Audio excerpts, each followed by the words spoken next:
Praise లాటండి. యాహాను సువార్త 15వ అధ్యాయంలో దేవుడు అంటున్నాడు, మరి నిజమైన ద్రాక్షవల్లిని నేను, తీగలు మీరు. మరి ఆ తీగలో ఆ యొక్క ద్రాక్షవల్లిలో అంటికట్టబడితేనే ఫలిస్తాము.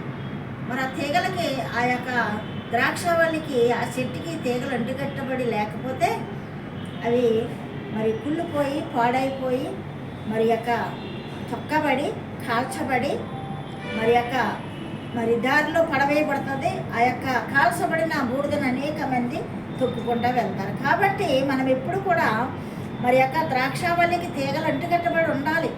ఉంటేనే, దేవుడితో అంటుకట్టబడి ఉంటేనే నువ్వు నేను కూడా ఫలిస్తాం కదా.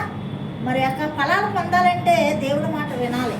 నాకు వేరేగా ఉండి మీరేమీ చెయ్యలేరు, చేసినా మీకు ఫలం ఉండదు అని వాక్యం సెలవిస్తుంది. కాబట్టి ద్రాక్షవల్లికి తీగలు ఏ రీతిగా అంటుకట్టబడి ఉన్నాయో ఆ రీతిగా దేవునితో మనము ఉన్నప్పుడు, దేవుని ఆజ్ఞలు పాటించినప్పుడు, దేవునికి మొరపెట్టినప్పుడు మన మొర్ర విని మనకి ప్రతిఫలాలు ఇస్తాడు కదండి.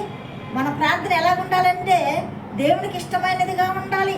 వేషధారలో ప్రార్థించినట్లు ఉండొద్దు. మనం ఇది కావాలి అది కావాలని అడగొద్దు, కానీ ముందు ఆయన నీతిని, రాజ్యాన్ని వెతికితే మనకు మన ప్రార్థన ఆలకించి మనకు కావలసినవన్నీ కూడా దేవుడు నీకు నాకు ఇస్తాడండి. ముందు ఆయన నీతిని, రాజ్యాన్ని వెతకాలి. వెతికినప్పుడు మనం ఫలించే ఫలాలుగా ఉంటాం. అదే కోరుతున్నాడు దేవుడు. కాబట్టి నువ్వు ఆ రీతికి ఉన్నప్పుడు నీకేది ఇష్టమో అది అడుగు, నేను ఇస్తానంటున్నాడు ఆయన. అడిగిన ప్రతిదానికి ఇచ్చే దేవుడు.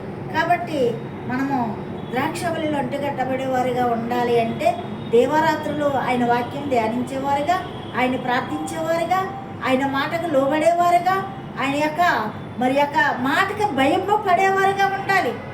లోకరీతిగా ఉండొద్దు. లోకరీతిగా ఉంటే మన ప్రార్థన ఆయన దగ్గరికి వెళ్ళదు. మన యొక్క అన్నీ కూడా వేస్ట్, మన సమయము. కాబట్టి మరి మనము ప్రార్థించేవారుగా ఉన్నప్పుడు ఫలించేవారుగా దేవుడు మనలను ఫలింపజేస్తాడు. కాబట్టి ఆ రీతిగా మనం జీవిద్దామండి. మరి పరిశుద్ధ వాక్యం దేవుడు దీవించుగాక. సబ్స్క్రైబ్ చేయండి, లైక్ కొట్టండి. అన్నా మినిస్ట్రీ గురించి మీరందరూ ప్రార్థించండి. ఆమేన్.